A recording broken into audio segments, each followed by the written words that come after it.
Good morning, ma'am.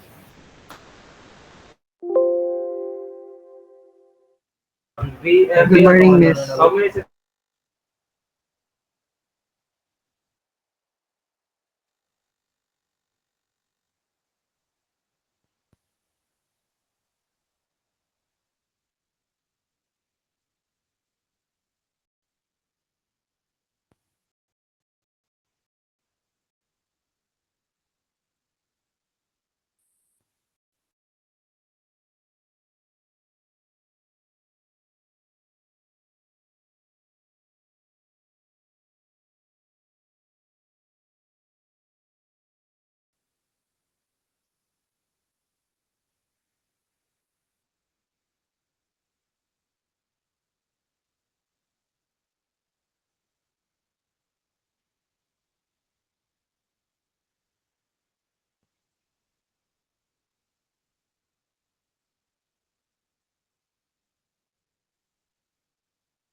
Kani daw, hello? Audible na, ma'am. Okay. Thank you.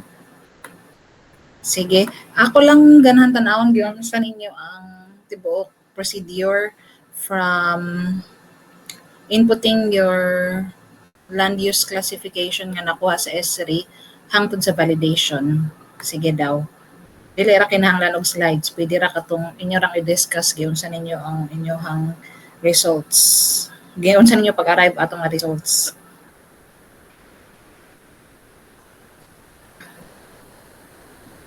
Okay, ma'am.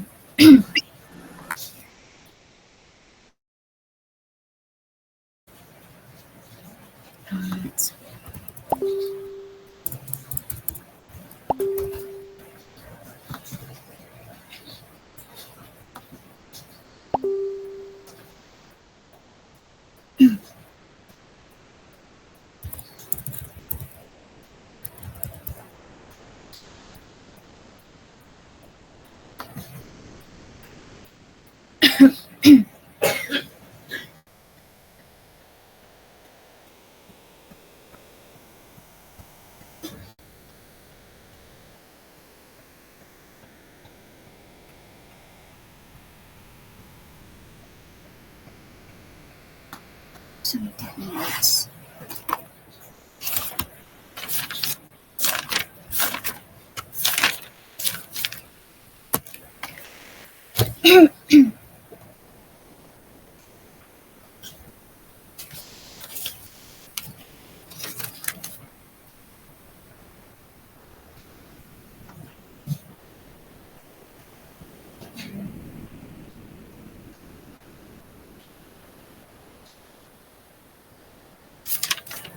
Sige na. Yung sa ninyo pag-process to inyohang land use nga nahimong curve number. O ano, ma'am. First namong gibuhat is Sige daw, asaman nga mga computations. Mutan ako sa computations kay wala ba ito sa inyong papel. okay, sige, ma'am. Ako sa pangitaw ng file, ma'am, ha.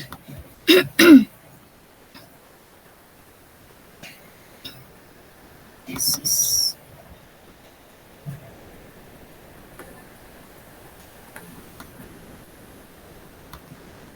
Dapat andam na tanan ika defense ninyo kay kanang anytime pangitaon na siya sa panelist. sige, ma'am. Computations, raw data.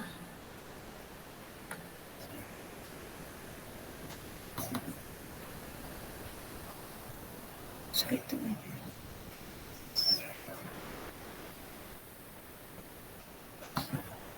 parameters.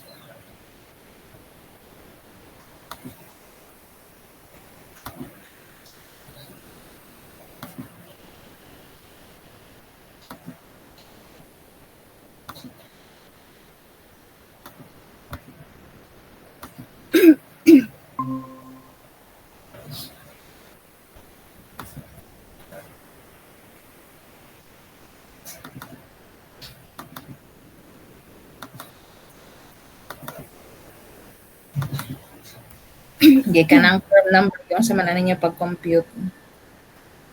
78.442 in each sa basin.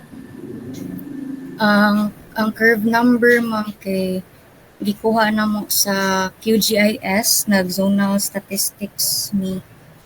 Nag-import mi sa katong sa basin nga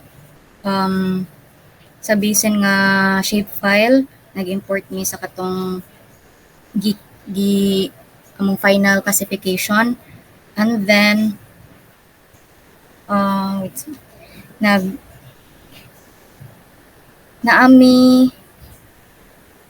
among gi-field calculate, among gi-vectorize ang land cover, and then nag-field calculator mi, among gi-identify unsang mga DN ang mga different land cover types. So, sa mga land cover types ang inyong nagamit dito sa CM table? Ang naa, ma'am, kay built-up areas, na may rangeland, trees, and crops. Maara na ang classification na nakuha ninyo sa S3? Actually, ma'am, kanang Bare soil? Sa 2018, ma'am, kina siya water, pero amo na lang gitangtang, kay wala. Ang common lang sa 3 ka land cover ang naa. Pero ang total area, dili mag-balanse? Among gi-check, ma'am, kanang saktura ang area niya, ma'am. Sa gitang ang water. Unsa ang sa 2018, unsa yung classification? Wait, sa mga. Unsa to, Richelle?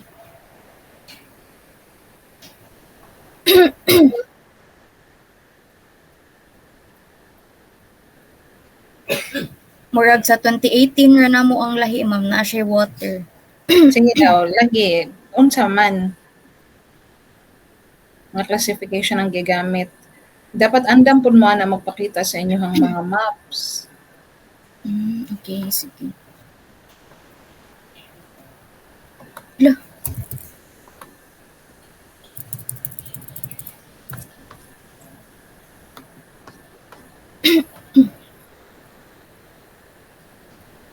Sa ganito, Richelle?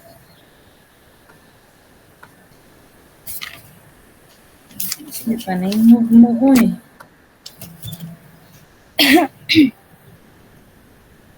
Kani trees, crops, rangeland, built-up areas.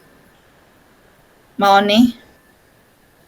Yeah, sa yes, 2018 ra na ay water. Yes, ma'am.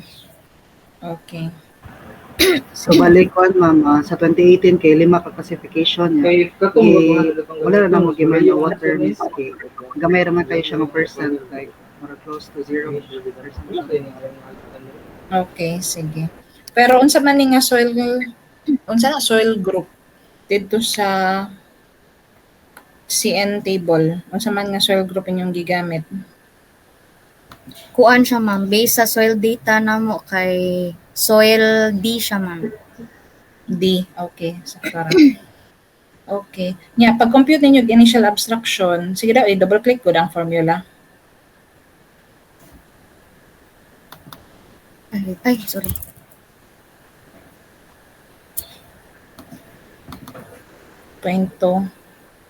Sige. Ang purview, inyo yung i-quantify? Yes, ma'am, ang total built-up area ug ang total area, ma'am, sa each sa basin. Okay. Sige daw, ano daw ta sa transform? Ang length, gimano-mano ninyo calculate? Naara sa HMS, ma'am. Sa HMS? Yes, ma'am, sa characteristics. Reach characteristics. Ay, sorry. Sa basin characteristics. Ano sa inyong version na sa HEC?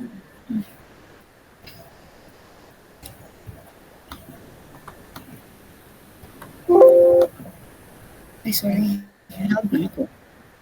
Okay. Sige. Nasa sa characteristics. Sa basin, characteristics na yung magawas? Yes, ma'am. Nga length sa... Ano sa man ang length? Kuan ni ha, tanawa ang inyong unsa gani ni inyong transform model? Clark unit, ma'am. Iyahang length nga kailangan is reach length o kanang murag channel length or murag pareha sa longest flow path nga ang pinakataas nga agianan sa tubig.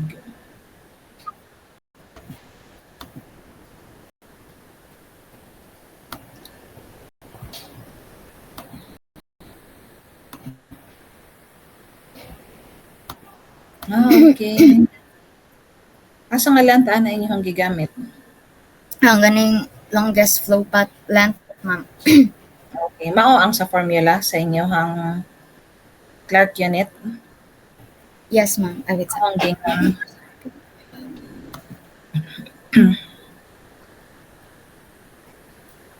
Okay. Unsa man double click gid sa TC. Time of concentration.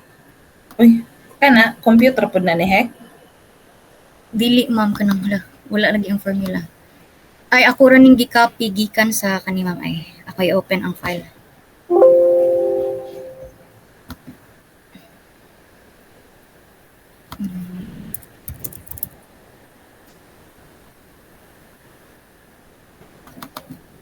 Ano siya yung formula?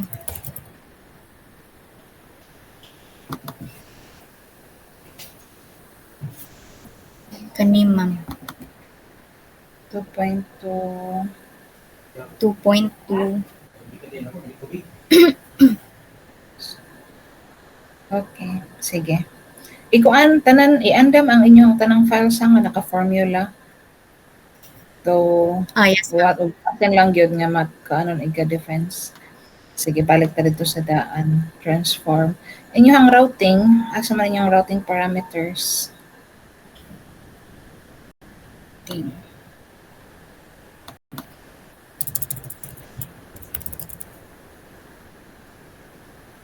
Ay, sorry. Asa ganito? Pwede ko pa send balik, Jack. Okay, yan lang ang routing. Ang base flow, yung sa ninyo pag-compute ang base flow. At lang ka sa heck na lang sa clear.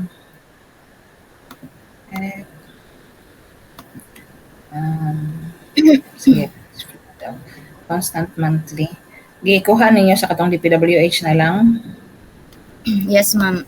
Among gikuha ang each month nga base flow Base niya.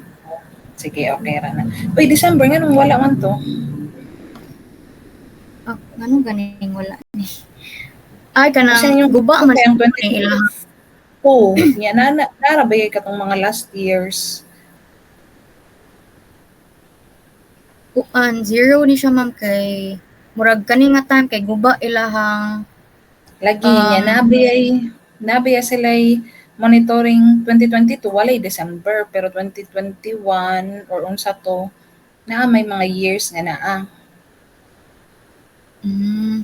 Kaya ang base flow na among gigamit, ma'am, kay base sa amo ang Year. kana year. Kuan na lang kay marong na i-zero ni mo diha. Sige, ma'am. I-state lang ninyo nga gi-assume ninyo nga sample unsa man ang nearest nga base flow sa katong year nga wala may data sa December. Sige, ma'am. Sige daw, ang ating daw diha. Close daw na.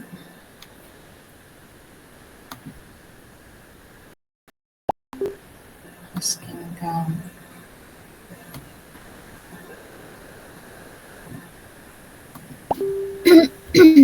Width, asa man ninyo gi-estimate ang width?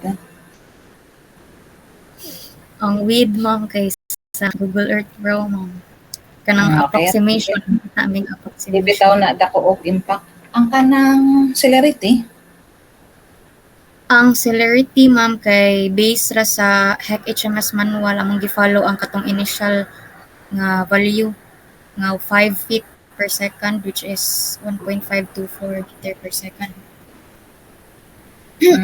Ito ganito ang usang option sa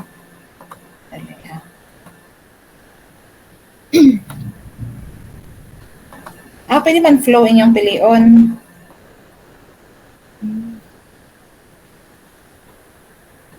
Pero kanang wala may kibaw sa mo ang Dex flow. Sige, kana na lang. Okay, then after kato na lang sa inyong trend line nga line ra man gid inyong ano? Straight line iyang projections. mm. Unya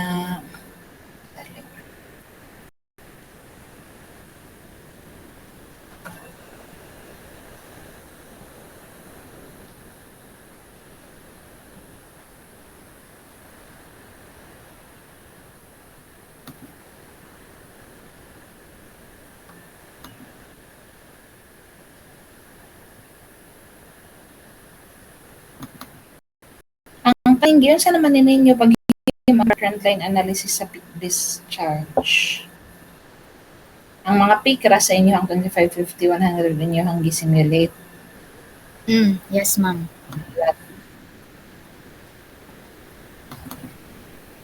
Kung sa paning sa inyong x-axis nga 0 to 468 ang year, So, Yes, miss. inyo ng year katong ikuan na lang. So, sample inyong 0 ba kay 2018. Inyong x-axis, simuan na lang ng year. Katong inyong paper na kung gitanaw na lang.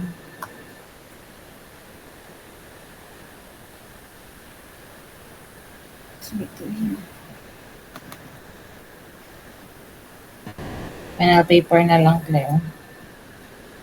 final paper. Sa last page man siguro to.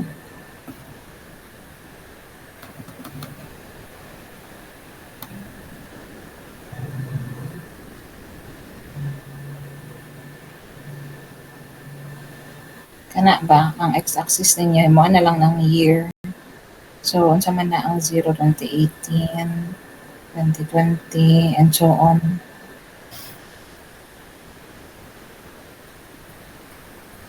Unya, pwede ninyo ipakita po ng R squared. Linear man ni, di ba? Yes, ma'am. Pakita Naaro lang po siya ng R squared. Dira? Sa Naara, graph? ma'am. Sa right up pala sa graph. Naa sa graph, ma'am. Pero wala, abi na mong okay rag dili. Tangay na lang. Sige, ma'am. Unya, inyong validation, yun sa man gito ninyo. Ay, sa among validation, ma'am ba? Kanang, Yeah, wala pa daw mo nakaadto sa field. Ingon si Sir Abaw. yes, ma'am, wala may mo to. Ang saan man ninyo, ito pangutana. Yan sa man ninyo inyong validation. Mas may manggod nga nakakuha mo historical data sa flood depths didto. Or gayon sa man ninyo nang extract lang mo gikan sa katong DPWH nga data. Yes, ma'am. Then, among giusab amo ang catchment sa validation. Among itumong dito sa katong Kung ang saray na ay DPWH data. yes, ma'am. Unya, Pwede rin. kanang nasudra man among catchment. So, moto amo na lang gigamit. Moto kanang na-validate jud na mo siya, ma'am. Kanang pero ang statistical parameters ni ma'am kay dili man magka ma-okay. So amo na lang jud gitan-aw visually kung parehas ra ba siya agnaw ang graph ngana og iyahang magnitude sa form, ang peak. Ang peak. Unsa, ma'am? Peak discharge ba? Ang peak. Yes, ma'am, amo rang gi-align ang sa peak discharge, ma'am. Ang peak. Sige, okay ra na. Kay kuan man pod, justify lang ninyo sa inyong write-up nga. Ang data man pod sa DPWH kay daily. So, ang form gyud niya, lisod gyud i-capture ang exact form. So, ang QPIC na lang ang inyong giapas. Pwede man ang mga QPIC ang inyong statistical. Pero dili katong mga RMS era siguro. Sa mga actually, ma'am, values na QPIC. Digit siya mo satisfy, ma'am, sa among kuan. Ilang man ang inyong calculate. Amo try og manipulate ang time sa daily discharge, ma'am, ba into 1 day ra pareha sa amo ang kanang rainfall na time. Amo batik man pud na O di gid siya ma-okay ang yang parameters, ma'am. Yang Pero statistic ipakita lang ninyo nga ang mga peak discharge kay nagkaparehara. pwede Kana naman. na lang para ma-justify ninyo. So, dako bag kausaban ang initial values sa inyong parameters ug sa katong validated values?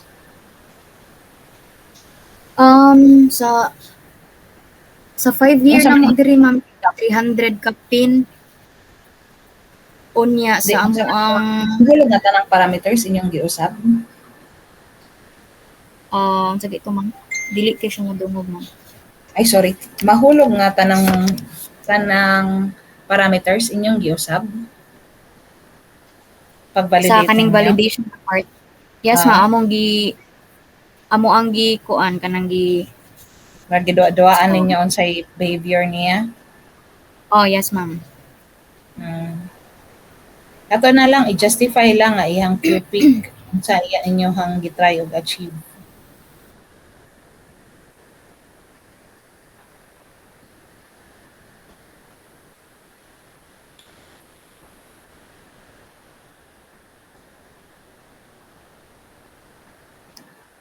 Confident man kamo sa inyong result.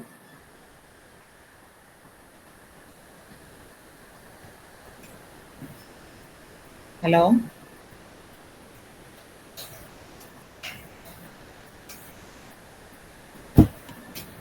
Hello? Magputol-putol ko?